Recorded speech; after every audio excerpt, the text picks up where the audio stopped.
think we can start. It's 10 o'clock, so let's party begin. Hello everyone, my name is Maciej Bisag and I'm representative of Department of Science, University in Silesia in Katowice. And I would like to welcome you all on this meeting entitled Fair Data and Services in Support of Open and Reproducible Research, which will be presented by our honored guest, Oysten Godoy. Did I pronounce it well?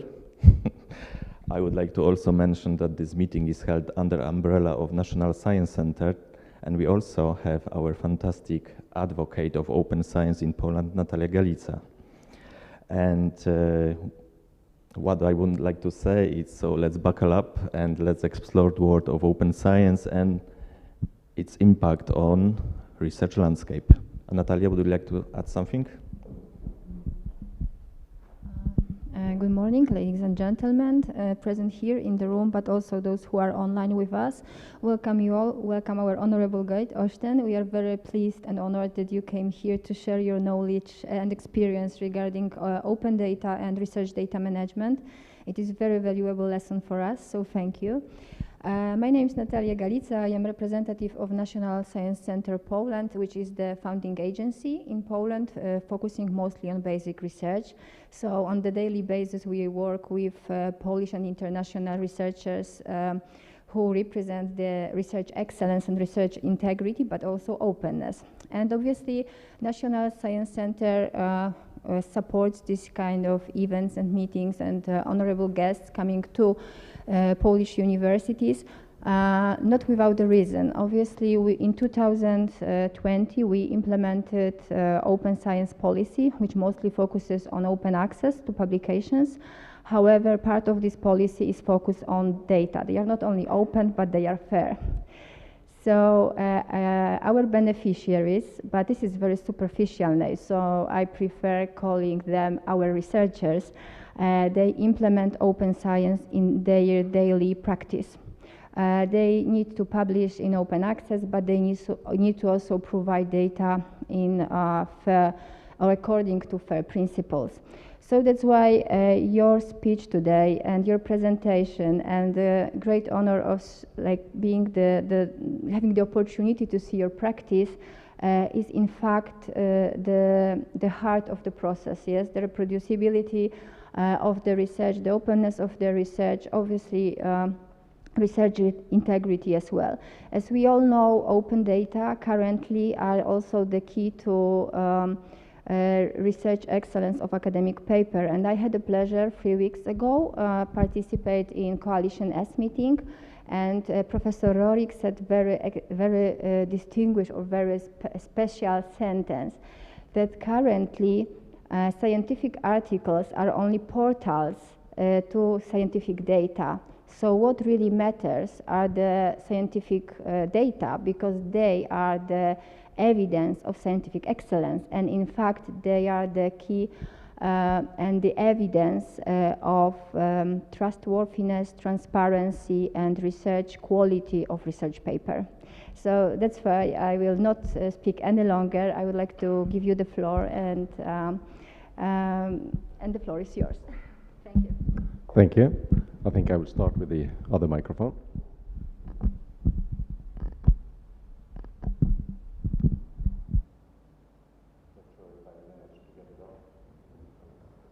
Can you hear me? Yeah. Good.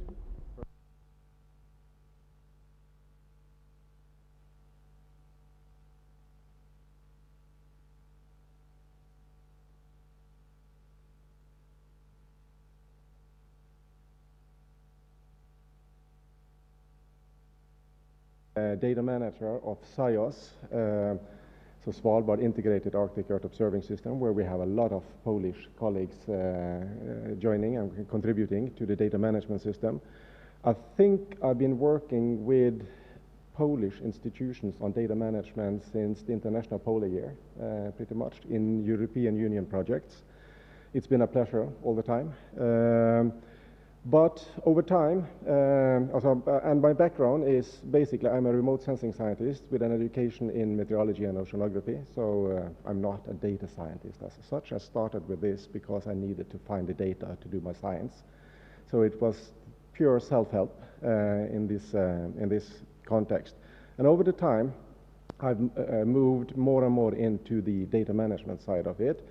And that's why I would like to talk a bit about the fair data and what's the real meaning of fair data. Because everybody uses the word nowadays, but what is the real meaning behind the letters, and what are the actions you have to take, both as a data steward or as a scientist, in order to work with the data. So some of the topics that I will cover here: why do we need data management, the science or data life cycle, the fair data principles and how those relate to the life cycle, and how they help with good data management, because good data management is not only about publishing data and things like that, but it's also for helping yourself in your own science, because you structure your own information in a good manner. And then we have the concepts of data and metadata and all these things. There are things that I think people have a grip on this, but I always try to sort of revisit these things: discovery metadata, site metadata, use metadata and their purpose. And then finally provenance, which is something that probably you've heard about, but very few know how to handle, because it's a new and emerging field, at least when you come to to how you handle it in your practical work. And then the illustration on the screen, we will come back to that at the end, because I think it's quite representative for the data management activities today. So science, I just picked up a definition from Oxford Languages. It's the systematic study of the structure and behavior of physical and natural world through observation, experimentation, and testing of theories. And I've emphasized one word: that's systematic. Because we are pretty systematic on how we define our science problems. We are pretty systematic on how we define the theory.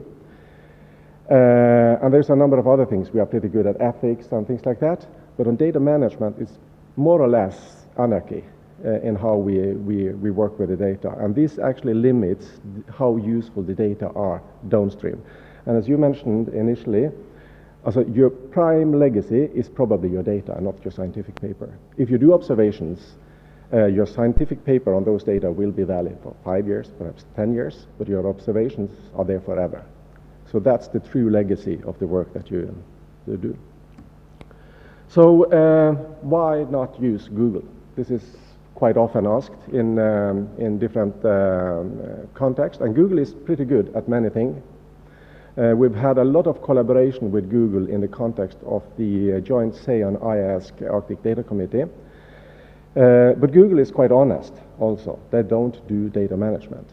They are pretty good at structuring the unstructured information, but it's all based on algorithms. It's not based on the knowledge of what is actually the content of the data.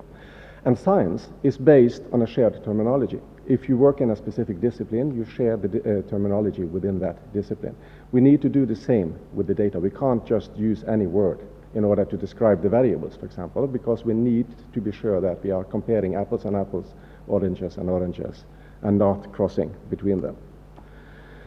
Another thing is that there will never be only one way of documenting. So it's a base principle that's there from the beginning. But we have to limit the number of ways we are documenting data, because otherwise it's not manageable. I think it's pretty good if you look at, for example, also power plugs. It's a hassle when you're traveling, or currency. It's a hassle when you're traveling. You spend a lot of effort, but it's improved over the recent years. It's become more and more easy to navigate these different currencies with your card, for example, or actually with your travel adapters when you're traveling. So, like, there will never be only one way of documenting and sharing data. There will never be one location in the world that holds all the data. So we need data to talk together, and we need data centers or data repositories to talk together. So in order to do this, we have the metadata, and we need the metadata to find the data and to actually use the data. And in order to this information to be understandable, we have to have a formal language for sharing this information across the communities that are interacting. So we need standardized documentation and formatting. Formatting is a difficult word in this concept. I would say encoding. So we need to encode information in certain ways that makes it possible to filter out the relevant information. Because I remember way back in the beginning, I think it was in beginning of the 90s, I was a student and I created one of the first websites in Norway. Actually, that was for jazz, totally different. So then there was a paper article at the same time, and I was kind of keen to publish all the information about jazz concerts in Norway. There was a paper where Umberto Eco was interviewed, and he said that if I go to the library and I ask for information, I can get like 50 hits or something like that. That's manageable. I can cope with that. If I go to internet, even then, way back in the 90s, I could get millions or several millions of hits, and that's not manageable. So structured data management is about our ability to actually find the data that are relevant for us and the questions that we have. It also enables the possibility to link data sets. So you can connect data sets between different activities. You can connect the data with actually additional information, and I will come a bit back to that later. It also enables us to have standardized software that helps us analyze the data. So you've heard about R, for example, and Python, and there are QGIS and a number of other things. And actually, the reason why these things work is that I do have interfaces that are standardized and structured towards certain information.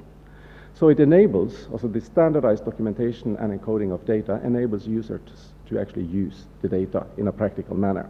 And that's what it's all about. So if we do our job with documentation, we can let the computer do the boring part of the things. But otherwise, we have to spend a lot of time on reformatting data. And I always use the example from my own education, because I have still the data from my master thesis. I have my data from my PhD, but I need my software actually to understand the data today, because I didn't care about encoding and documenting it properly. And I would say that still today, even if I have the software, I've probably forgotten about, say, 30 to 40% of vital information of those data, because it's not captured in the software. The software was developed by me to solve a problem way back, but not to share the data with other people. So why should we bother with structured data management? It's to respect that the money we get primarily is from public, the general public. It's public investment in data collection and production, in the science production. We have to give something back to society. And I have some items I would like to emphasize. It's about scientific collaboration. When I started as a scientist, I could do a science project in meteorology and a specific topic within meteorology alone. I haven't done that for 20 years. But I've been working with economists, social anthropologists, biologists, a number of other people. So everything now goes towards the interdisciplinary science. I don't know how conditions are in Poland, but at least at the European level, it's interdisciplinary projects. At the Norwegian level, it's interdisciplinary projects. And what I see in the Arctic context through Belmont Forum and other things is also on interdisciplinary activities. So, scientific collaboration. It's also the interdisciplinary science, bridge between domains or disciplines. But most important, it's about scientific transparency and what I would call also the quality control of science. And I've said this several times. During the International Polar Year, just at the start of the data management for the International Polar Year, we had a very bad situation in Norway. We had a medical scientist that actually was caught cheating with his data. So that scientist had several high-level publications in Lancet, which one of the top journals for medicine. But after a while, some people started to question the results of some of the articles. And medical data is kind of protected compared to much of the environmental data. So it's not totally open, but there are people that have access to the data and can find and navigate the data. And those people actually found that the data he claimed to use was not the correct data. So he edited and manipulated and created his own data and made scientific papers on that. You can't tell that without having access to the data. So it's an important part of the science quality control. Fortunately enough, These situations or cases are not frequent, but they are frequent enough for us to actually address them and try to handle them. I've already commented on the legacy, as I said. Also, your true legacy is the data, probably, and not the scientific papers, which have a much shorter time span. There are not many of us that are Einstein quality of the science. And it was actually the previous director of the Norwegian Space Agency, in one of the founding meetings of SIOS, went on the stage and said that he would like to honor the what he called the mediocre scientist, because that's the bulk of us. We are mediocre scientists. There are few geniuses about us. But together and as a community, when we work together, then we can really make a change and we can make a difference in this. And that's actually what makes science move ahead these days. And then occasionally there comes a new Einstein that really topples everything upside down. But it's very, those people are very rare. And of course, we would like to increase the available material. I will come a bit back to that. I also often try to use the paradigm perspective that Jim Gray, a former research director of Microsoft, said. I think it was in 2007 or something like that. He's unfortunately deceased now, but he gave a presentation, I think, for one of the presidents in the US, a large conference. But again, he started off, we've had for many, many years, thousands of years, empirical science. We've seen it in old documents. We've got theoretical science also, perhaps for thousands of years, but at least since the 16th century and onwards, we've been very structured on the theoretical science. Then we had, like, this was given then way back, then he said 20 years ago, I would say almost at least 30, 35 years ago now, we had the age of the computational science. We got computers that could help us solve problems. And this is well founded with numerical simulations and analysis tools, etc. But today, that would say from the late 90s and onwards, we have the data exploration part. And it's exemplified today with all the efforts in Europe on the European Open Science Cloud, Destination Earth, Digital Twins Earth, etc., whether it's the European Union or it's the European Space Agency or EUMETSAT or whoever that actually works on it. And this fourth paradigm is actually what makes our working desk a complete working environment today. So we need to reuse data, we need to work with the theory, we need to work with new observations, but we shouldn't redo or duplicate efforts on observations or other things unless it's strictly necessary. That's about honoring the funding that we get for the activities that we work on. Another perspective I have on this is what do we do with the data when we work with the data? And I often refer to an old paper by Russ Ackoff from the late 80s, who introduced the concept of data, information, knowledge, and then he says wisdom, which I think is a bit off the top for me. So I stick with the data, information, and knowledge. That's kind of easier to relate to. So if you look at the illustration here, you have, so that illustration is a newer representation of the ideas from the original paper, but you have like two axes. You have the understanding on the horizontal axis and the context on the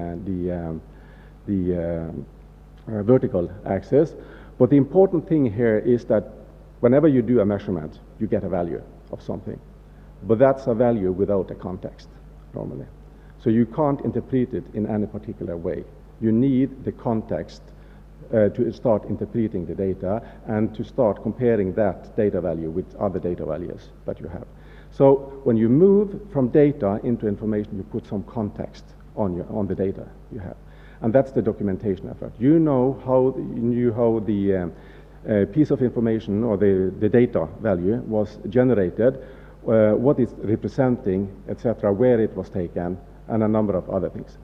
All this information is vital for the interpretation and gathering or connection of the parts in the system. And when you have these sort of linkages between the data, then you can move on to actually gaining knowledge from the information you have. Then you can look at climate, you can look at food webs in the ocean, or whatever you are interested in. So the part of the data, information, and knowledge part, I would say, is making the data you have useful. So you have to put the data in a context in order to start doing science on the data. Today, much of that knowledge, also the context, is in the head of the scientist. But that's very difficult to share. So after a while, people move on, they change their position, or, like me, you forget about the things you've done earlier. And then that information is lost. So the idea of structured data management is to capture that information and convey it onwards to the new generations coming afterwards. And if you think in the context of observations, it's 50 years ahead, 100 years ahead, or more. During the International Polar Year, we looked back on the International Geophysical Year of 1956-57, and we looked at the data we found from that period and how much was actually useful, accessible by us, so we could reuse in the context of the International Polar Year, and that was not much. We also did an evaluation of the linkage between sort of information about data sets and actually data sets available in the Antarctic Master Directory for SCADM and SCAR. And I think it was 5% of the information that actually had data behind it. So you had information that someone had done something at some time in the past, but you couldn't get the data. And when you can't get the data, you can't do much with the information in itself. And this is part of the problem. Today, there was also a paper in Nature from 2013 that said that 80% of the data is unavailable after 20 years from the publication of a paper. I would say that it's probably even higher, because sometimes people publish data even though when they publish the publication. But publishing the data doesn't mean it's accessible or usable for someone that comes after you. So I like always the term of useful data, not only data or fair data or something, but useful data. Somebody has to be able to use the data at a later point. And it can be because the data is not available, or it can be due to the people not being available. And these two are often linked. I know in the data repository we are running at the Norwegian Meteorological Institute, I have several data sets from the International Polar Year. And the scientists, I know still some of the scientists that generated those data, and they have had like 4, 5, 6 positions since they generated that data set. And you have to sort of try to capture that all the time. This you will lose, that will be a losing game. But if the information that was provided originally is good enough, then you can actually manage this information over time. So the science life cycle and the data life cycle. On the left-hand side, I've just put some, also, this is my perspective or guidance or recommendation to any scientist, and it's based on, at least since I started as a scientist, the science world has become much more KPI oriented, also key performance indicators oriented. So we are sort of counted and checked on every aspect of our science. So I always guide or recommend people to publish the data through a mandated archive that gives you a DOI or a persistent identifier for the data. You write a data paper where you cite your actual DOI or the data set. Then you provide your scientific paper and you cite your data paper, which in turn cites the data set. And through this, you have actually played by the rules of the KPI system. I'm not too happy with all aspects of KPI in this context, but at least also that's how you manage and survive as a scientist today. But in order to do this, you have to always think about the science workflow and how that relates to the data. And that's why I start with this circle on the right-hand side. You plan and design your experiment. And if you do that carefully and you think through how you will handle the data throughout your experiment, then you're in a good shape when you end your project normally. And it will come at a low cost to publish your data. If you don't think carefully through this, it will cost you a lot more at the end. But fortunately enough, today, most, I say most, but I think all funding agencies support actually data management as part of an eligible cost for a project. So there is no reason to avoid doing this. It's actually a requirement today. Okay, then you move on to collect and create the data. You quality control the data and filter out the things that you do not want to use, that are dubious or have some errors in them. You analyze and collaborate with other people. And then some people put in this, there are different versions of this life cycle. Some people separate between preserve and publish the data. I would say preserve and publish in one step. So publish your data through a proper data center that ensures the long-term preservation, but also offers services on top of the data, so your data is reusable in different contexts. Ideally, in the emerging world today, your data should be possible to pull directly into the European Open Science Cloud into a virtual research environment that is offered by the European Space Agency or the European Open Science Cloud or someone else, or even your own computer where you have the tools that you can work with. And in order to do this, you need the APIs, the machine interfaces to the catalog, the machine interfaces to the actual data, and you have to think carefully through the granularity of the data that you publish. And the reason why I say this is that normally people publish data for themselves, but that's not the real reason why you should publish data. You should publish data for the people that you don't know. Also, you know yourself, and you've used the data, so you really don't need it for that purpose. But the other people, they should be able to understand your data without actually asking you. So there should be sufficient information in the documentation that I could actually understand the context of the data and reuse it. And then, once you've done these steps, your data is actually accessible by other scientists. Not only yourself, but also other scientists. And they can count on these data in their own experiments and planning of research projects and activities. So through this, you have a full cycle, which actually honors the usage of public funding for our science. It maximizes the return of investment of public funding in science, and it actually helps us look at the data with new perspectives and new eyes, and that can also foster new interpretations or new sort of conclusions on top of data. So, the FAIR guiding principles. Everybody uses it,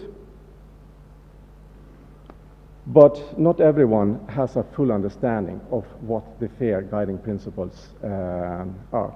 So if I ask here now, how many have heard about the FAIR guiding principles? Can you raise a hand? Okay, that's a few of you. How many of you have read the FAIR guiding principles? Okay, still quite a few. And is it implemented at the practical level? All the letters. Because you have the F for findable, you have the A for accessible, and you have the I for interoperable, and the R for reusable. And I think this is one of the interesting points, at least from my perspective, when I started back in the International Polar Year. Prior to the International Polar Year, no scientist had ever heard about metadata, the concept of metadata. They didn't use it. They worked with data, period. Then people started to understand there is something called metadata, but still it was kind of narrow, the understanding of the concept of metadata. And even today, quite often I say that when people say FAIR, they mean far. So they only think about the two first letters, so findable and accessible, because those are the two easy letters in this, this context. And I've emphasized some elements which I think is quite important to emphasize in the context of the FAIR guiding principles. First, on the findable, there is something that not every data center in Europe has implemented yet, and that's the unique identifiers. I would say not only unique identifiers, but also a persistent identifier for the data set. This is what helps us removing duplicates whenever we work with data in a larger context. We have had several activities, both at the European level and in Norway now. I've been involved in a project called Nansen Legacy, focusing on the climate and the future conditions in the Barents Sea and the Arctic Ocean. And we looked for old oceanographic data, CTD stations in the also temperature and salinity profiles in the ocean.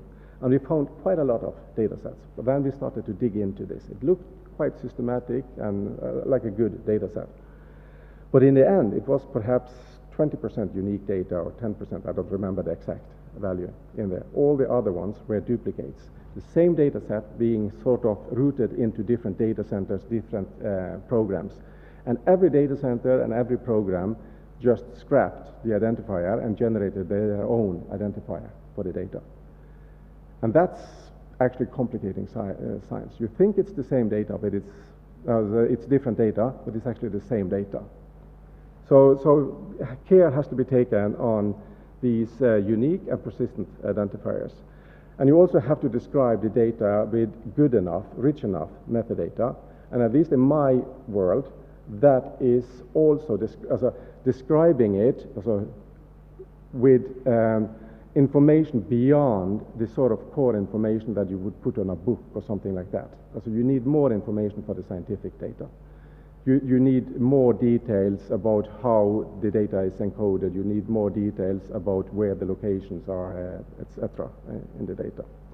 I won't go into the details of accessible because that can be very easy, but it can also be quite complex. But interoperable and reusable, I think those are the two sort of pressing things today, because the situation is in a pretty good stand, at least in Europe, on the first two letters. Most data centers do have, perhaps not unique identifiers as I mentioned, but at least data is findable through catalogs, and they are accessible from those catalogs. Not necessarily all catalogs interoperate together, so you can combine it into aggregated catalogs, which is useful and necessary for the interdisciplinary science. So not every scientist can go to every institutional data catalog in Europe or to the national catalog or something like that. So there are efforts in order to integrate these things. But on interoperable, and reusable, those are the elements that allows your data to be pulled directly into an analysis tool. And then you need both the metadata and the data to use a formal, accessible, shared, and broadly applicable language for knowledge representation.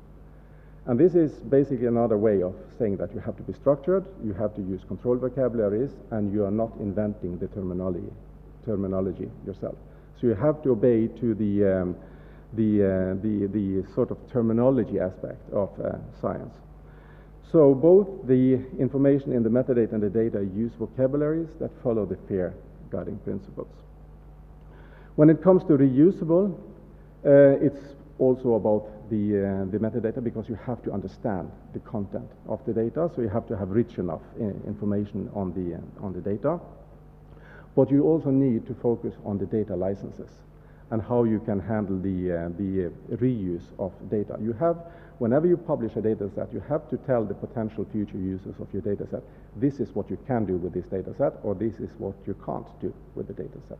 So having a pure and fully consistent data license is quite important. And I would say, don't invent your own license. People still do that today. There are formal structures that we can use that have been tested against European law.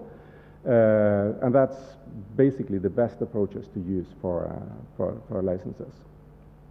And then it comes back to this metadata that is associated with detailed provenance, also the history or the origin of the data. I will come back to that because that's the weak point in the FAIR guiding principles today. It's quite hard to capture that in a very structured and good manner with the technologies that we have today, but it's sort of emerging. There are approaches coming now in the community, for example, through the Research Data Alliance and a number of European projects. So the FAIR guiding principles is not only for sort of discovery metadata or the sort of finding of the data, but it's actually on the data themselves as well. And this is something that people often forget about, and I think that was the main lesson learned from the International Polar Year. People thought about structuring and documenting in a standardized way at the discovery level, but they forgot about the data level. And the reuse of your data is about the structuring and standardization at the use level, so at the actual data level. So perhaps a bit late now, but data and metadata. Most of you, I think you are stewards, data stewards, and have this knowledge. So data is the collection of information, etc. Metadata is data about the data. But there are different types of metadata, and different people have different elements that put or grouping of this information. But I use this table quite a lot. I would like to distinguish between what I call discovery metadata, also the index card in a library, the use metadata, the interpretation of the actual data, so in order to use it in analysis, and what I also call site metadata. Since we do a lot of observations, you need information about the context about the data. So if you have a weather station standing, for example, in Hornsund, in the Polish research station in Hornsund, you have to say something about the surroundings of that weather station, because that affects the data and how you could interpret the data. So to a certain extent, site metadata is also use metadata. I keep it separate here, and that's because there's an emerging sort of activity in certain communities, especially in WMO, as a World Meteorological Organization, on separating the data from the actual observation facility, because you need so much dedicated information on the observation facility. It could be other types of metadata. If you are working with software, for example, if you have a numerical model, if you have software, you can actually have metadata for that as well. It's not that common yet, but I think my guess would be that this table will be longer in the future, and there are good reasons to actually separate them into different groups with different purpose, because if you try to capture everything in one scheme, it becomes unmanageable after a while. It's too much information to handle in there. So I will come a bit back to the different types here. I will just say there are standards and there are standardization bodies that work along all these things. Whenever you build something, however, how you build your own private system really doesn't matter. But how you exchange information with the outside world, then you have to use the standards. So you have to be able to convert your own internal system to the information that you get from other people. Through that, we can establish networks of data centers. So again, since most of you probably know most of the details here, I won't go into the sort of details of a metadata standard, but there are different elements depending on different types of standard. Something that is one of my main lessons learned over the last, say, 15, 20 years, is that people forget to use controlled vocabularies. There is a lot of free text elements in all these standards, and when people do not use a controlled vocabulary and identify clearly that vocabulary in the metadata, then it's impossible to actually trace back and translate into other disciplines or domains or terminologies used. So actually the mapping activity is probably one of the most important we do today, and that is relying on the application of controlled vocabularies or semantic technologies. Once again, I can't emphasize it enough. Don't wait too long to capture the metadata, whether it's at the discovery level or at the use level, because over time you forget information. So this is also a paper by Michener from the late 90s. And the funny thing is that many of the papers we use in this context, and actually technologies we use for data management as well, is quite old. But it's a very slow-moving community towards the adopting the principles and the standards more broadly.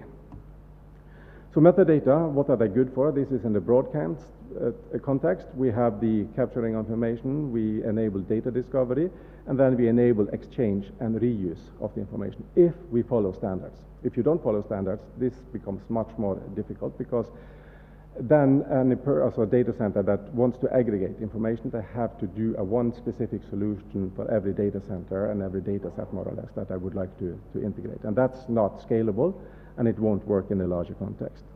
But if we follow this part and follow standards, we can do things like we've done in SIOS. So here we've got a distributed data management system where you have a centralized catalog for all the information, scientific information in the context of this SIOS project. It follows the basic structures that you see everywhere. You can search by the as a free text search, a date search, a spatial search. And in the free text search, you can search in variables and titles that are controlled vocabularies. It will actually, if you start typing something, it will pop up with suggestions for the things that is related to what you find in the data. All the other parts on this screen is basically grouping of information data sets according to the originating institution, the scientist, or some other projects or other activities. So it's just quick links to the information that is needed. But if you go through here, this is a service that is run from Oslo in our service. But I looked for information from Hornsund, and then I immediately get up like more than 30 data sets from Hornsund.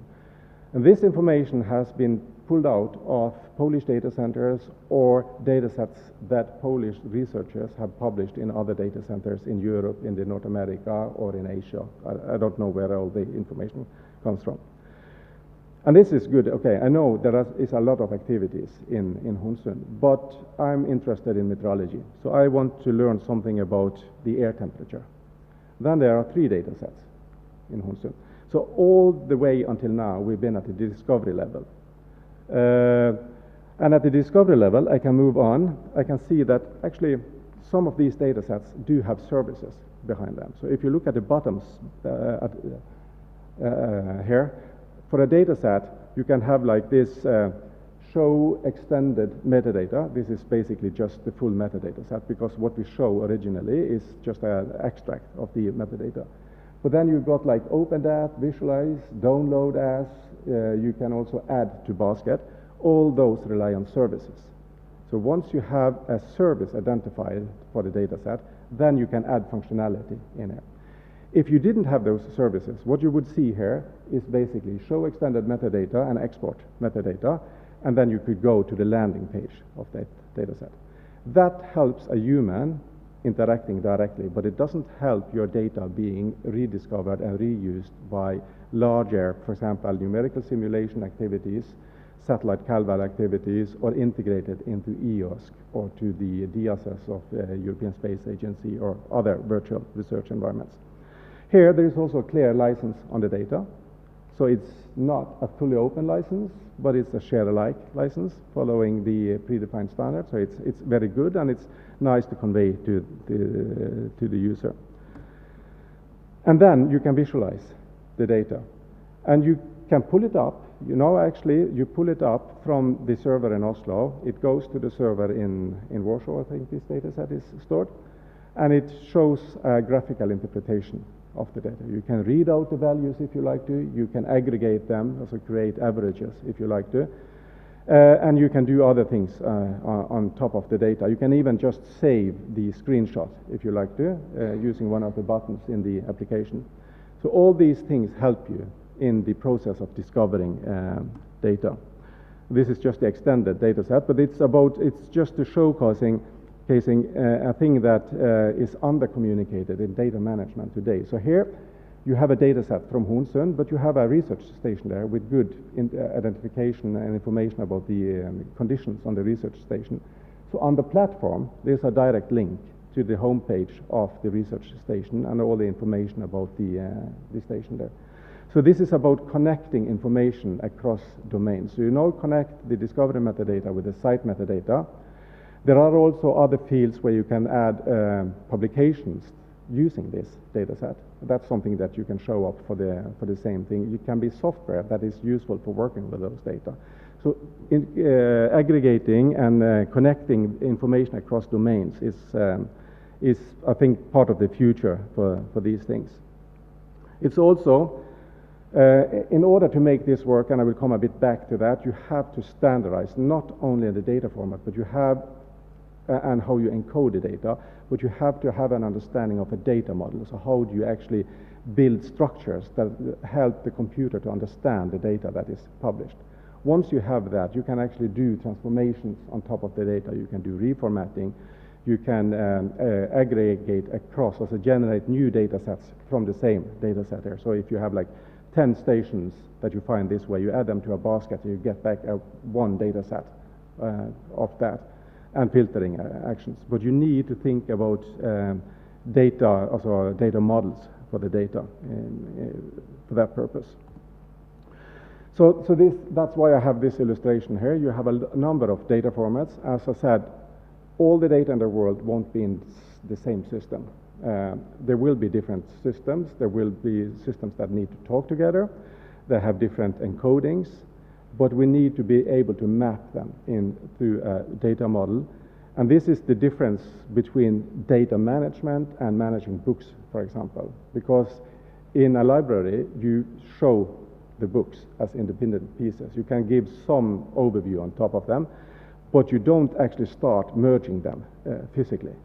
But that you can do with the data here. You can do things on top of the data. And this is just the approach we've used in SciOS, where we rely on Unidata's common data model. It's a generic data model that is not related to any discipline, but it's about spanning the data sets in different dimensions, annotating it using specific attributes, etc. And you need that, because these are the data centers that we're integrating at SciOS today. So for this to actually work, we need to have a common language and a common structure across all those data centers. But each data center has a legacy. They've existed prior to SciOS got established, and they will probably exist afterwards, since data centers have a very long time span on things. So we need to sort of respect the legacy of a data center, but still focus on the interfaces that enables us to connect data centers across the data centers. So all the data will not be in one system, and this is one reason why I put it up here, because in the European area it's been a strong focus on building European Open Science Cloud as one system. ESA, European Space Agency, had a focus on the DSS, Data Information and Access Services. And if you listen to them, it sounded like every scientist should go into one system and do their science.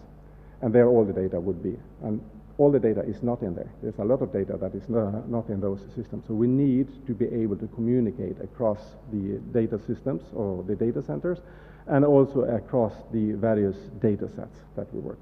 So this is the need for the communication, and whether you call it between data centers or data lakes or data spaces or all these hypes that is floating around, it goes down to the fair guiding principles at the discovery and at the use level. You have to follow the standards, and you have to enable interaction between what I would call the silos in the community.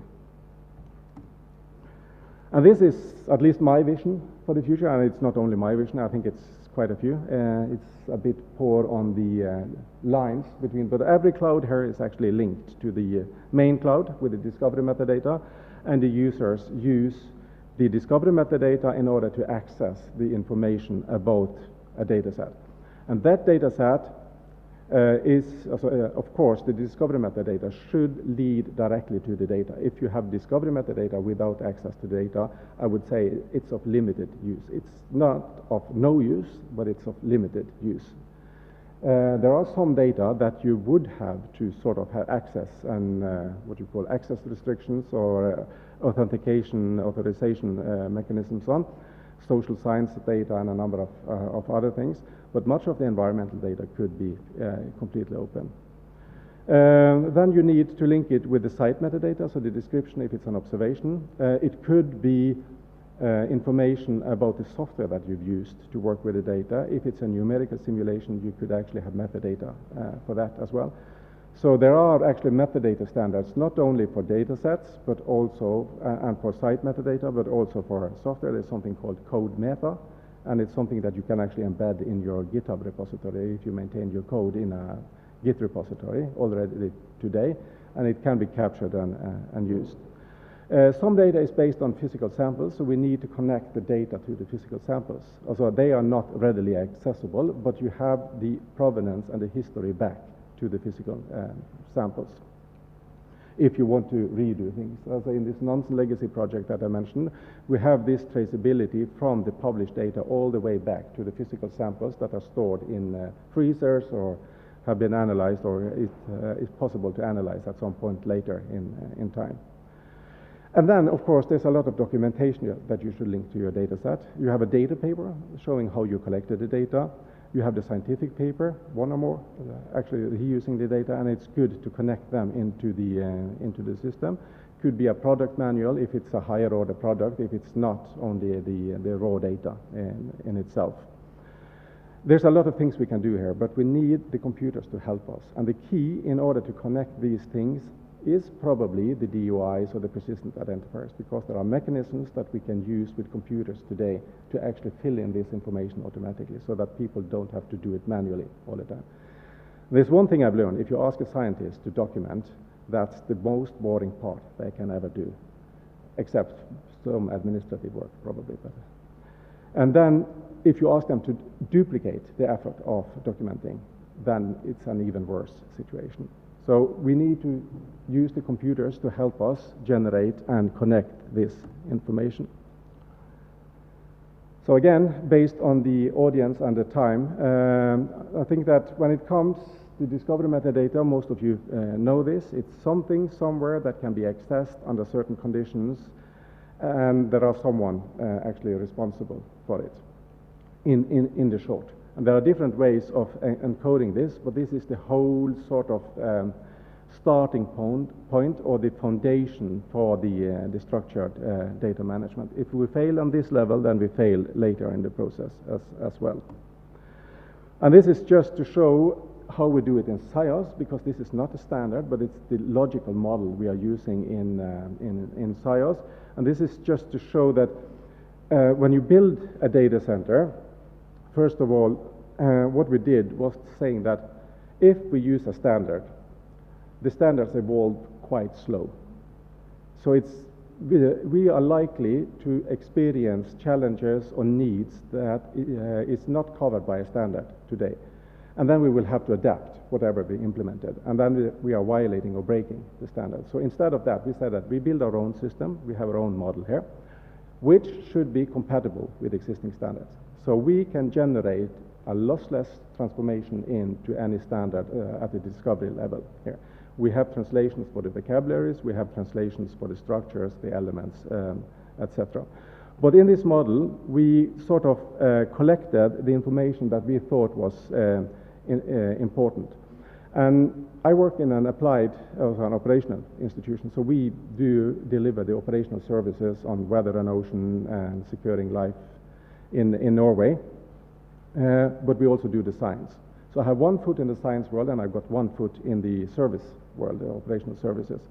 And we built our model about bridging between those two worlds, because whatever is done by science community is valid for the operational community, and what we do in the operational community is interesting for the science. And this was the reason why we, during the International Polar Year, had this activity. It was a position of bridging between the information, for example, from the World Meteorological Organization and the science world.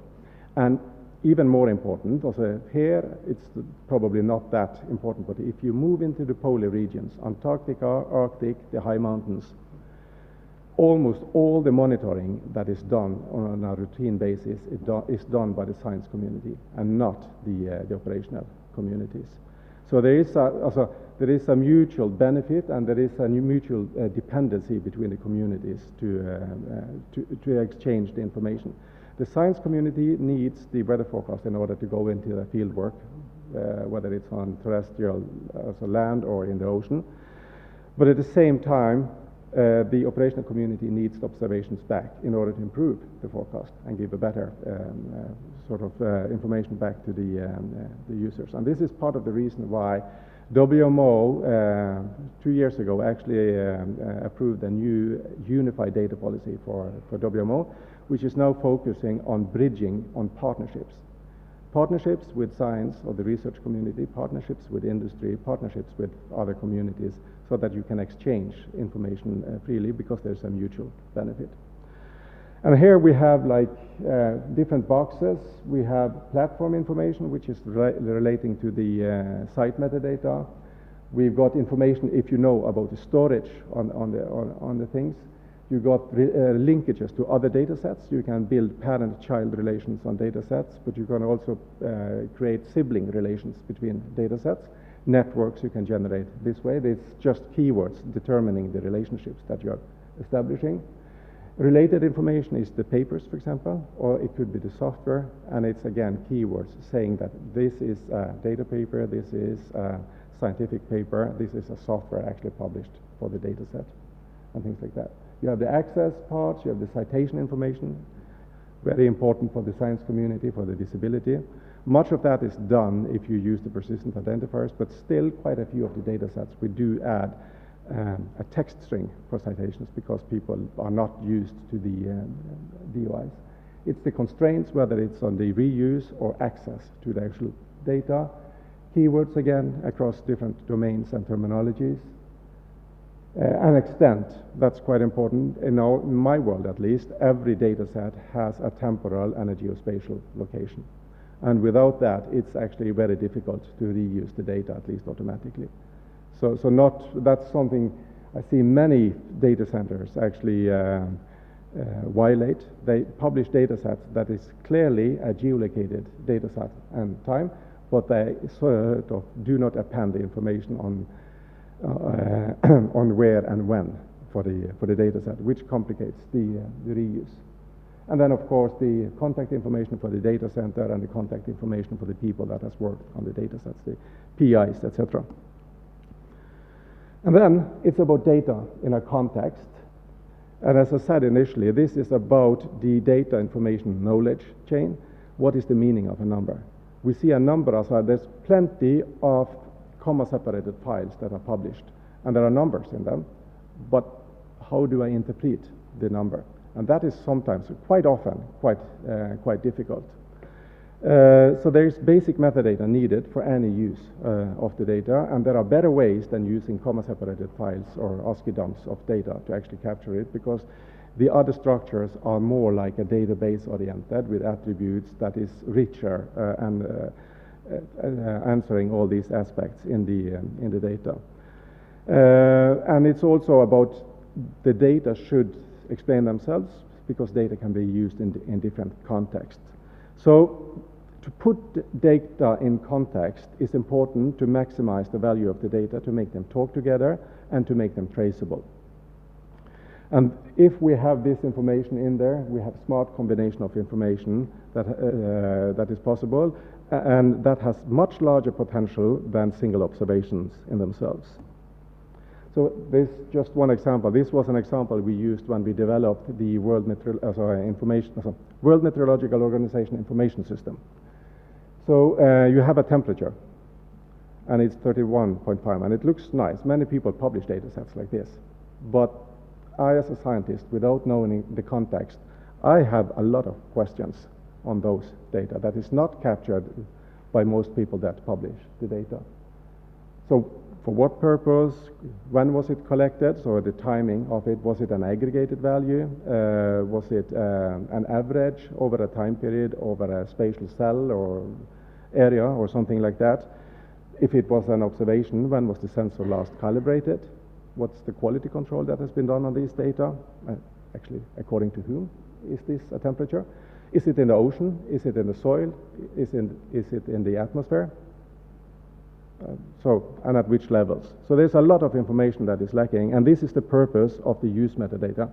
And that's why I'm so focused on these I and the R, also interoperable and reusable, because these are the elements that you have to capture at those levels. So the use metadata is for the proper interpretation of the data, and you need also here, like for the discovery level, standardized naming of variables. You have to tell the units of the variables. Also, was it measured in Kelvin, in Celsius, or Fahrenheit, or something else? How do you encode missing values? Is there an indication of the spatial temporal features, like certain averages over certain periods of space, as I said? And also relation between variables, because you can have connections or dependencies between variables in a data set like this. And there are just some examples of use metadata that you can also look at here. I come from a geophysical background, so I look at towards WMO and the Climate and Forecast Convention, etc. We've been working quite a lot with biologists and the Darwin Core Archives, which is quite good. And there's quite interesting. Quite often I hear scientists says that there is no standard for my data. Also, in my community, there is no standard. And then again and again, we learn that there are standards already existing, but people don't know about them. So when we started this NONS legacy project in Norway, the first thing we did was ask the scientists to generate observation protocols. And then we made them say that they would follow the observation protocols. So whenever you measure this variable, you do it this way. So everybody did it in a similar way. And everybody should document it in a similar way. And we actually generated some tools for them to use for that purpose. And then after a while, all the biologists that said that there's no standard for my data, or this is impossible, they actually started to use those standards. And nowadays, they are quite happy. So we had a meeting 2 weeks ago where they actually are quite happy about this, and they are eager to actually continue to use the tools and improve the tools further on. And the tools we actually developed for them is now fed back into, so we started off with the GBIF and OBIS GBIF standards, and we improved on them, and those standards or tools are now fed back into the GBIF OBIS community. When it comes to metadata, it's also important to know that you don't have to use a full standard always. Different communities have profiles, also selected elements in the standard, whether it's for discovery metadata or for site metadata or use metadata. And those are the elements that you should focus on. You may also have information in your data that is not in the standard. And there are two options. First of all, at the use level, you can add as much information as you like. If it's not in the standard, it's an extension to the standard. But even better, try to coordinate across a community, or try to get it into the standard if you see that there is a need from more people that would like to have this, use the same perspective. And again, in the NONS legacy, one of the things we did, we set aside funding and resources to actually guide and help people improving the standards. Because for sure, a lot of times we had scientists come and say there's a gap. Yeah, there is a gap. We identified the gap, we made a suggestion for closing the gap with the community governing the standard, and in most cases that worked through. I don't think we've been rejected on anything so far.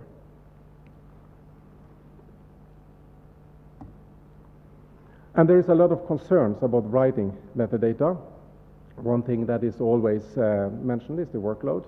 Every scientist, I know when we had like the original projects during IPY, you got funding for data management. In reality, most scientists would like to use that funding for the science and not for the data management. That was the sort of impression, at least, we got at that time.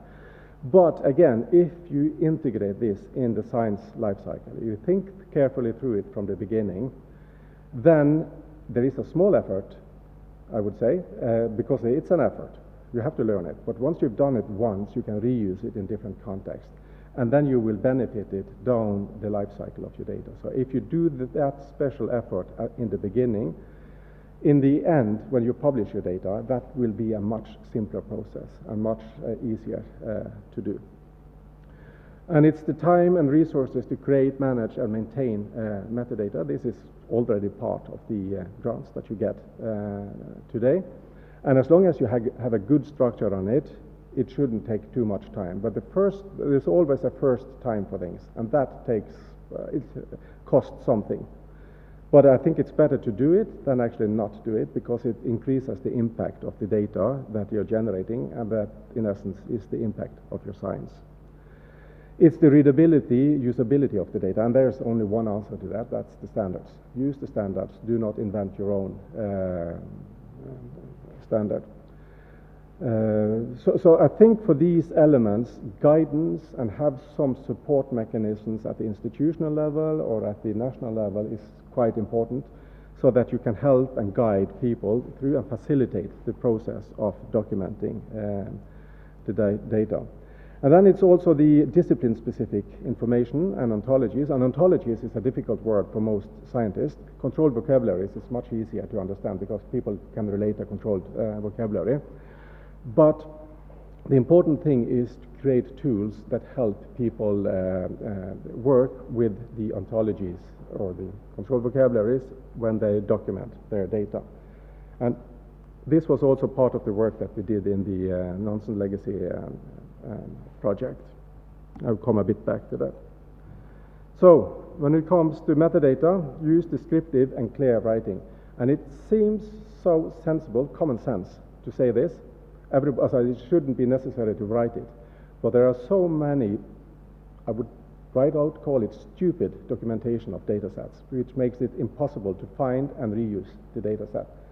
People are not sort of complying with the standards, and they are not, they are not guiding the user, the potential future user, consumer of the data set through the process. And especially when you have parent-child relations between data sets.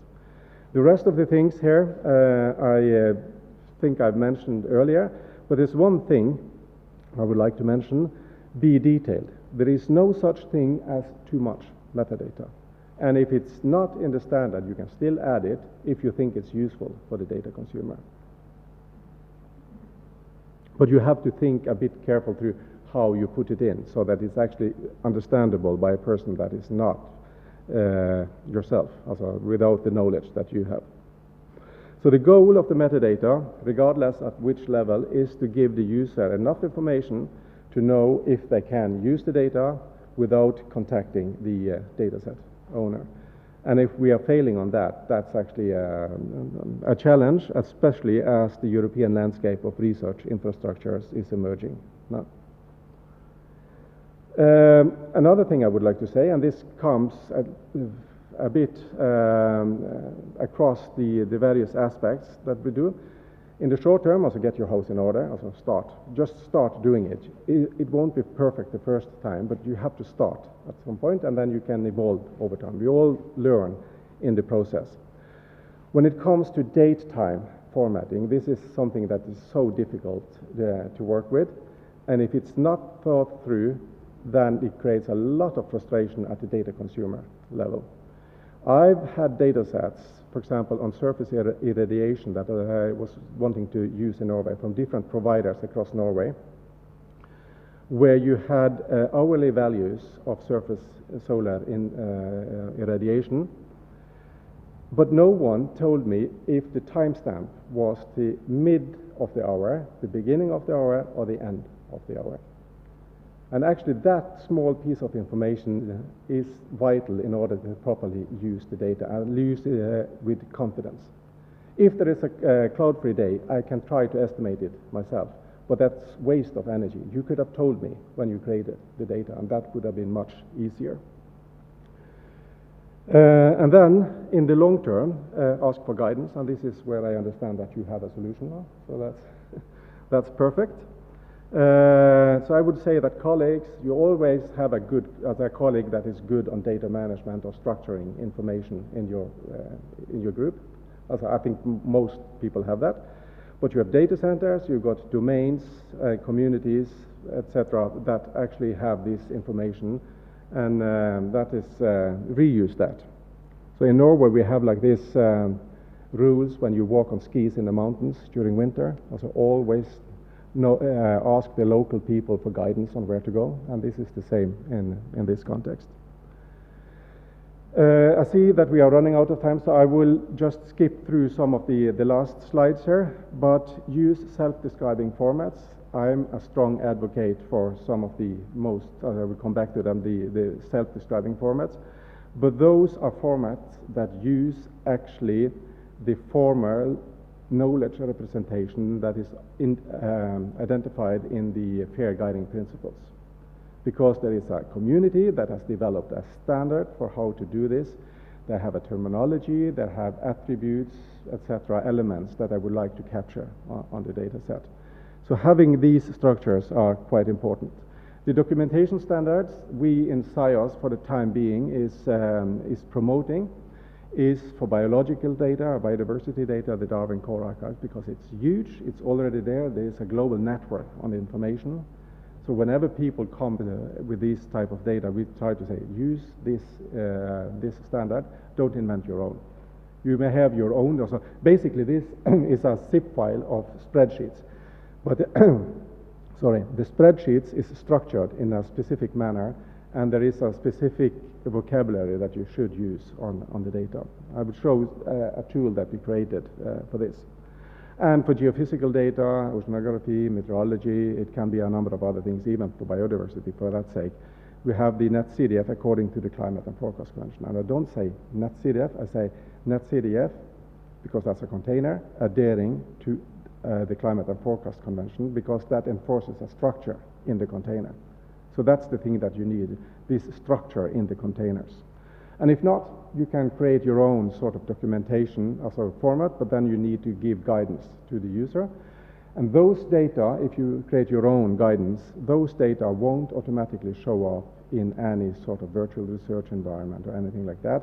That's a manual process, which actually quite dramatically reduces the impact of the data. Because, for example, the European Center for Medium-Range Weather Forecasting is clearly stated that if the data is not structured and standardized across the providers, they won't use it. It costs too much to look for all the types of data to integrate.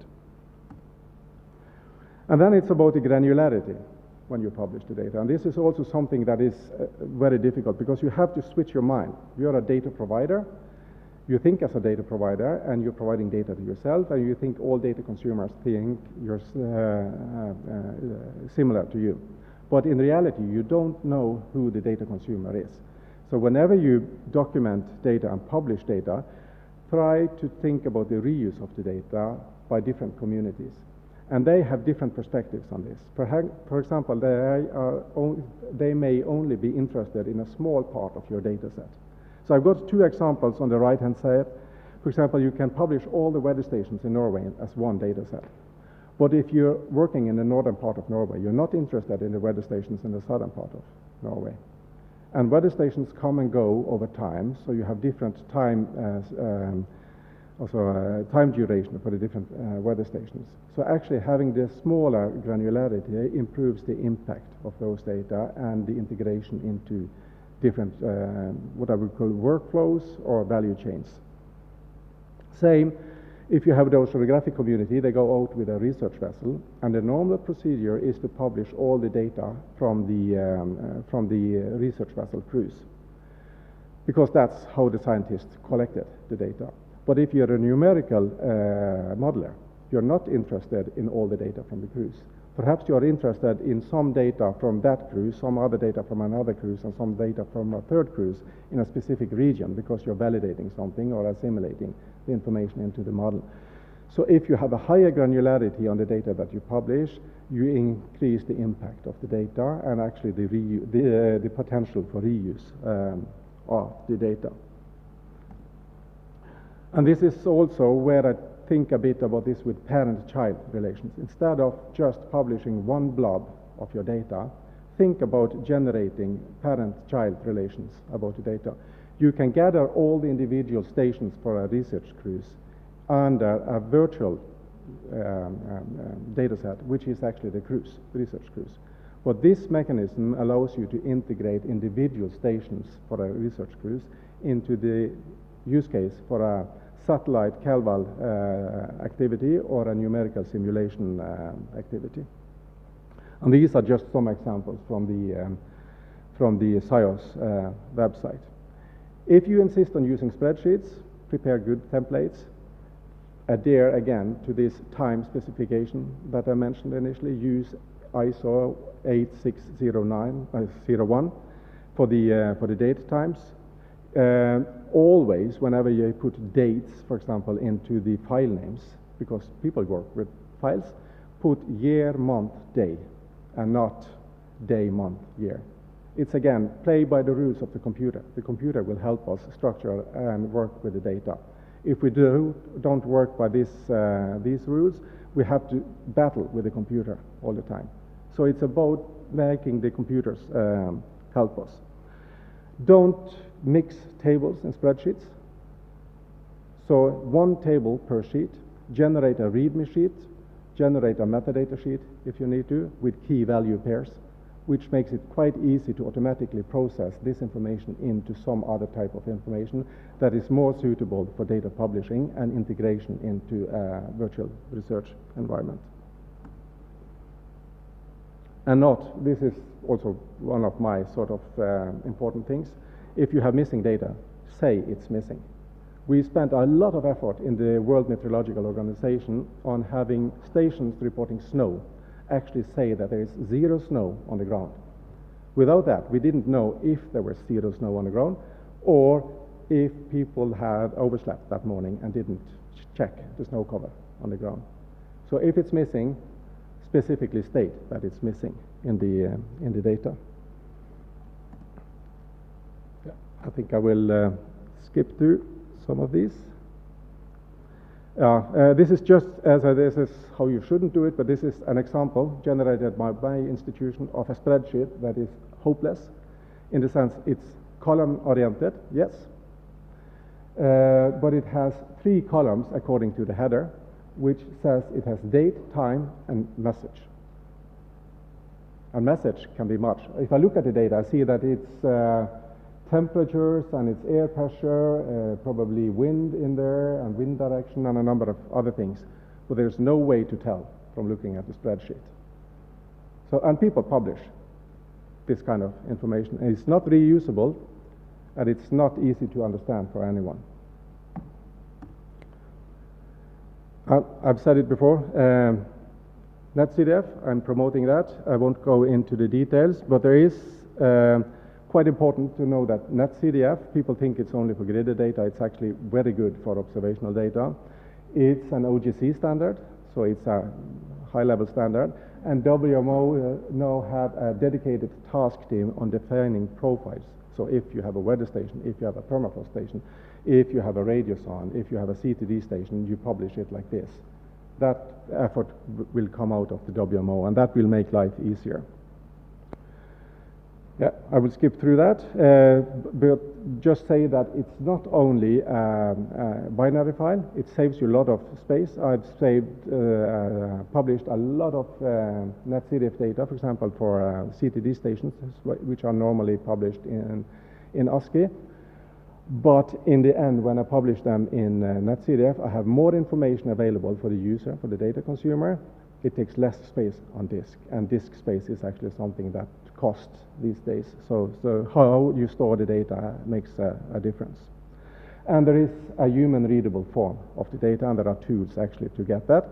So if you work on Windows, I will always try to advocate for this tool called Panoply, which is in there, which can help you read the data, look at the data, but it can also help you download the data as a comma-separated file, if you like to. Well, that's quite easy to use. Although, as I said, SciOS, we do have a service helping people to download the data. I will skip through these things. Site metadata, it's about the observation stations.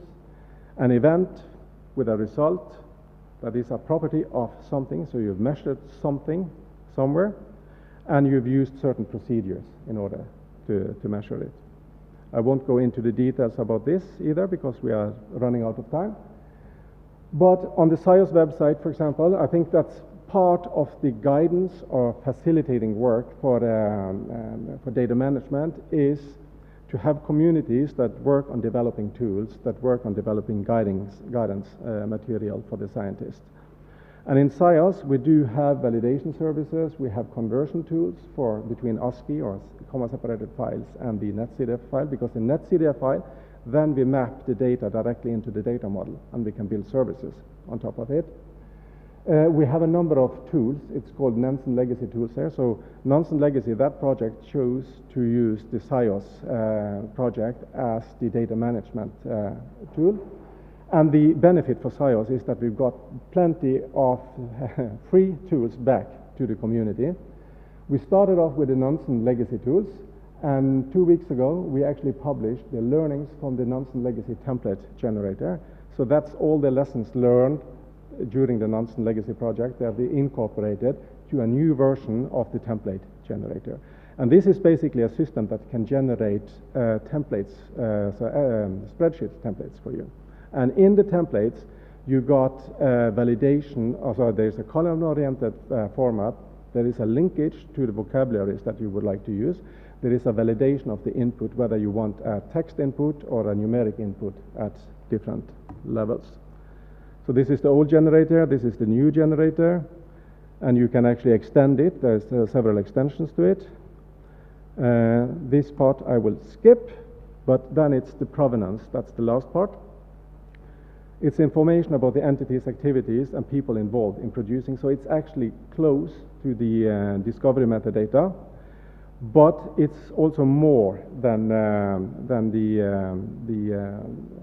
this. So there's a thin line between the metadata and the provenance. The problem today is that some of the elements of provenance is captured in the discovery metadata standards, but some elements are not. And that's the challenge. There are separate standards being developed for this, for example, the PROVO standard, but it's not widely adopted and used.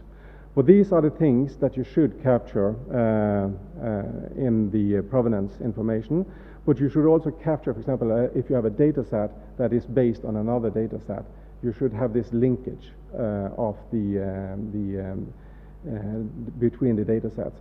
And in our model that we use for SIOS, there's the related data set. And then a controlled vocabulary saying that this is not part of the same data set, it's not a child of a data set or something, but it's actually an extension or it's an improvement of a data set, and then we have a controlled vocabulary indicating that perspective. I will skip that. And the linkages, so provenance is already covered by the fair guiding principles, but the implementation in practice, there's much to do, and that is lacking for the time being. So, in essence, the final step. The bridging between data management actors is the primary challenge we have. We have the data consumer, which I would call the more or less unwilling in this context. They are unwilling to adapt, so you have to sort of do something to meet their needs. You have the data provider, and they are also sometimes a bit unwilling, and for sure many of them are also skeptical to the potential data consumers. So in between you have a mediator, which is basically the data centers and the data stewards. You have to try to work between these two communities, because it's not an option not to actually publish the data and share the data. I've heard so many scientists say that people misuse my data, misinterpreted my data, etc. And we've had data that has been misinterpreted. If you remember this Times Atlas scandal some years ago in the sea ice extent in the Arctic, they totally misinterpreted the data that we generated at the Norwegian Meteorological Institute and the data generated by the National Snow and Ice Data Center in the US. And as one of my colleagues in the US said, he said that I can drag the horse to the water tray, but I cannot force the horse to drink. In the sense that all the information they needed in order to properly interpret those data was there, but in the end they chose not to read that information. And in the end, neither NSIDCA or us was blamed for that misinterpretation, but Times Atlas was. So especially in the climate perspective, it's important to share the data, be open, otherwise you have a lot of potential conflicts coming up underneath. So for at least for us, not sharing is not an option anymore. Speed bumps, granularity, so think through how you publish your data, application of interoperability protocols and the standardized documentation, and then it's the terminology and semantics. Do not invent your own vocabulary to describe your data. And then it's the final one that I said. In 2006, we met preparing the International Polar Year in Cambridge. We had huge ambitions for the International Polar Year. We learned, scientists, the concept of metadata during the International Polar Year. I would say at least most of the scientists in Norway and most of the scientists I know in Europe. But we still have many of the challenges today as we have had in 2006. And that's why I said that you have this donkey that you need to try to move in a certain direction. Sometimes scientists move off and wander off in their own direction to do their own thing. But you're not part of a larger whole.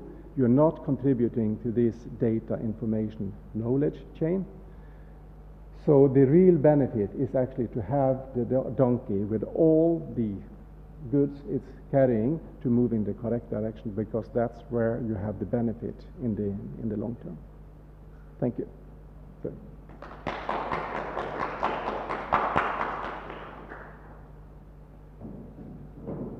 Thank you very much. It was a fantastic lecture, and thank you very much for sharing your knowledge. And I think it's important, very important, and full-blooded scientists like you talking about open science and data management.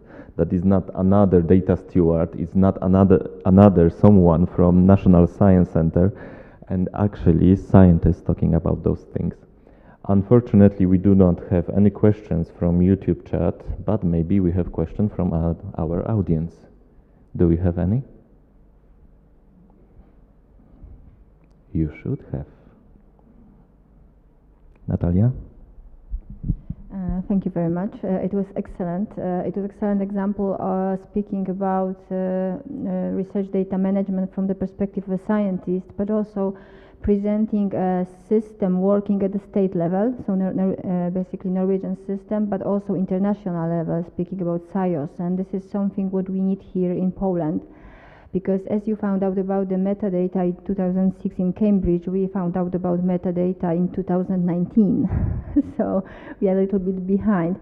Obviously, we had opportunity to find out about it earlier, but it is exactly when the first directions from the ministry turn up. It is 2015, and then obviously Plan S, and then our policy. So 2020, however, the pilot was 2019.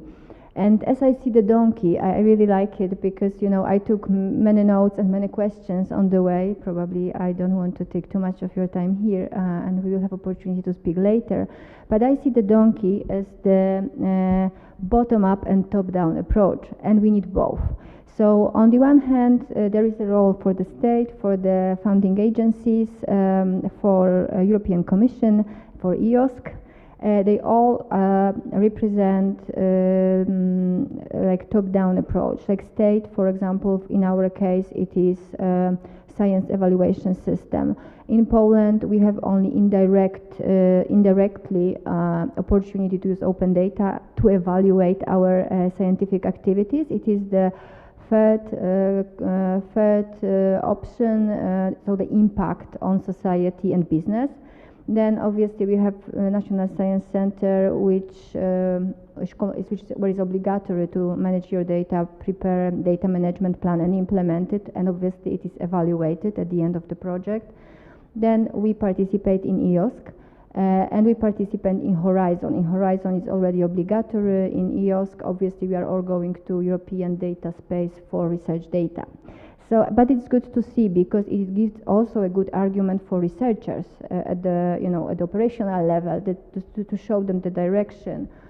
And then we have a bottom-up approach: the scientists themselves, the sharing culture, the trust, the community, which, because of the evaluation system, very often is in a way very well, I would say.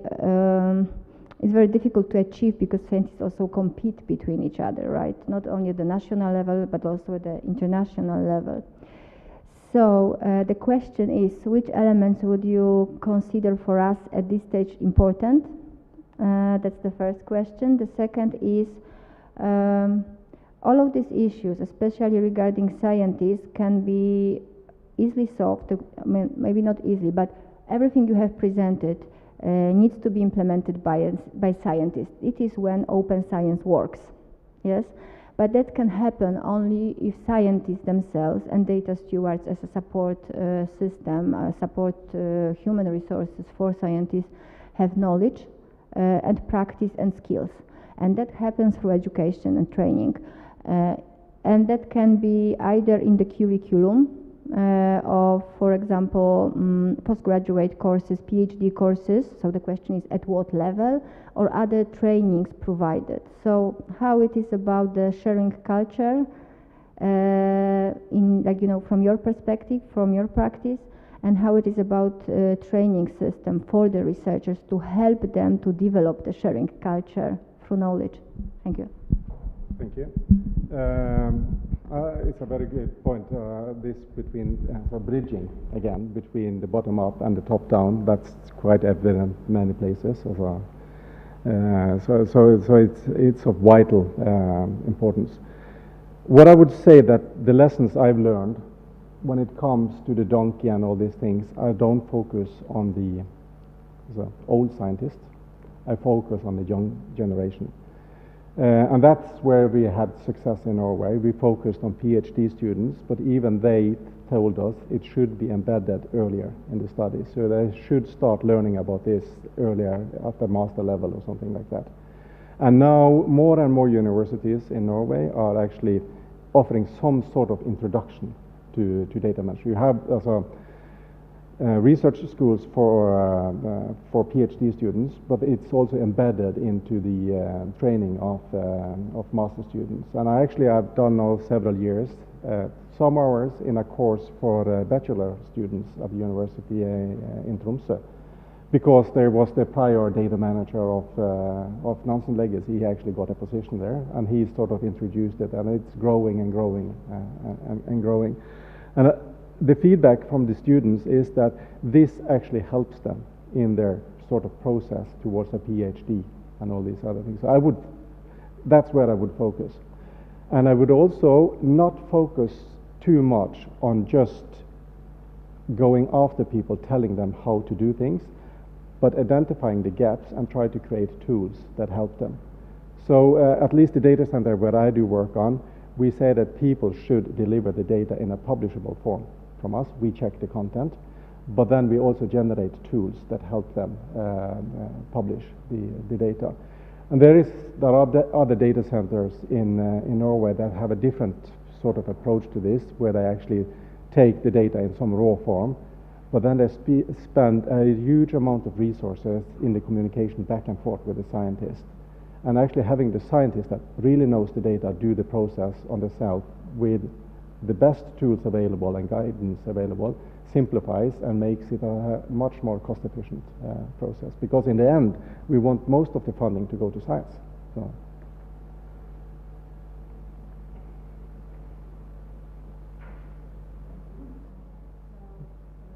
General question is, would you say that, well, open science is very broad, but at least open data is a new normality in Norway? In Norway, yes. It's actually defined by the government. So we even have, so no one is using it, we have a Norwegian license for public data, which is basically compatible with the Creative Commons by 4.0. It basically says that every scientific data set in Norway should be published with attribution requirement, and not only that. And it's also for the public, also the Weather Service data. Way back, I think we were the first weather service in Europe that actually opened up everything, because at some point we had an analysis, and we found out that we spent more money on having the sales organization for the weather data than we made on the weather data. So instead we just give them out for free. We do not do any tailored services. We put them in a standardized form, and then there is an industry picking them up, or individuals picking them up. There are apps working on the data, there are services working on the data. So the sort of the revenue at the national level is much higher than us trying to sell the data and not earning any money on it.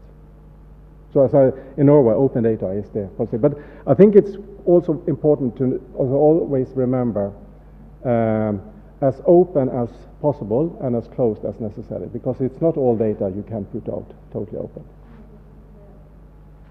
In our case, it is underlying data. They are linked to the publication. Usually, at this stage, we regulate only scientific articles, so the underlying data for the scientific papers that should be open. But then we have also other, let's say, criteria to reduce the access. Yes, obviously, like public good, national security, etc., or basically the consent of the individuals that participate in this. There are many exceptions.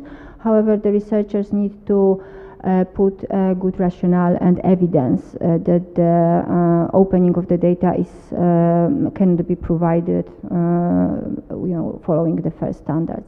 So then we take this into consideration as a funding agency, but then we obviously try to follow the best European practices, trying to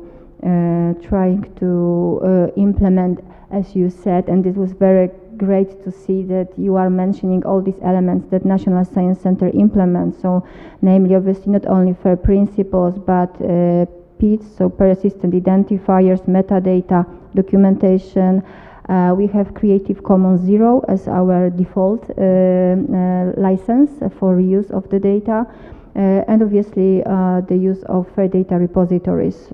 So this is exactly like some of the elements that we already have, and that our beneficiaries are obliged to use by the contract with National Science Center. But obviously it's the top down, the bottom up. We also try to facilitate by these kind of meetings, by the trainings, conferences, and just making, as we say, open data new normal in Poland as well. Thank you. May I ask one thing? Yes. So I know in Norway and the European Union, at least Horizon 2020 and Horizon Europe, and also for the Research Council of Norway, ownership of data generated in scientific projects is by the institution.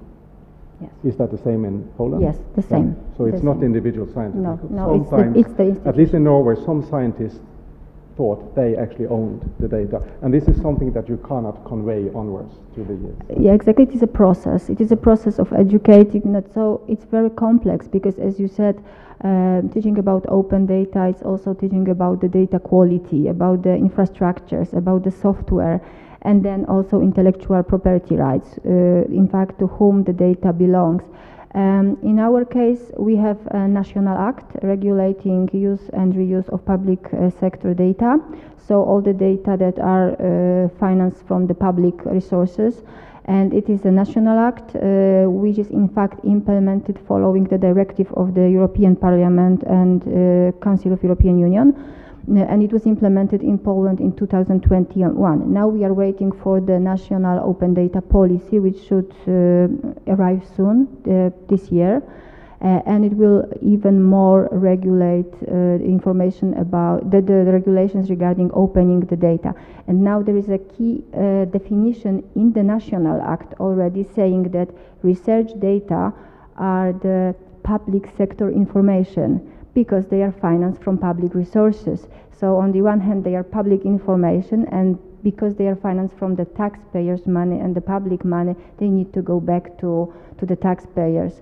And so this is also another approach and perspective on data that we need to really make the researchers aware of. To think differently, that these are not private data, they are public data, public information, part of the job of the researchers as an employees of the universities, so public institutions as well. Well, mostly public, some of them are private, so yes. Okay. We have one question from YouTube. Mirosław Chorażewski is asking, given that each institution has its own system for metadata, how we can check quickly and efficiently check the reliability and provenance of metadata? So the way we do it in SciOS is that as long as the institutions or the data centers do have the interoperability interfaces to the discovery metadata, we rely on those. As I said, provenance is actually an issue, but if it's not captured in the discovery metadata, and it's a weak point of discovery metadata today, and I've seen very few data centers that actually has captured. So some of the elements of provenance are in the discovery metadata, but there are some elements that are missing from the discovery metadata. So it's actually the provenance part I can't really give a good answer on, because I would say it's work in progress. It's sort of part of the community effort to have this working in a better way than it's done until now. And we always rely on the efforts of the ENRI-FAIR project at the European level, the Research Data Alliance activities, the working groups there. I do assume that perhaps your data steward community is involved in that as well. And through that, we will actually have the implementation in due time. But I have to say that also this distributed work, also network, only works as long as people do adhere to the standards and they actually behave as well. Do not change anything, because if you change your own system without giving prior warning to other people, then you break the system. So at least for SIOS, we do have monitoring mechanisms for all the data centers that are contributing and profiling of the performance of those data centers over time. Thank you very much. Any other questions? Okay, thank you very much for attendance, and thank you very much for your lecture and knowledge. And I think, yeah, Natalia.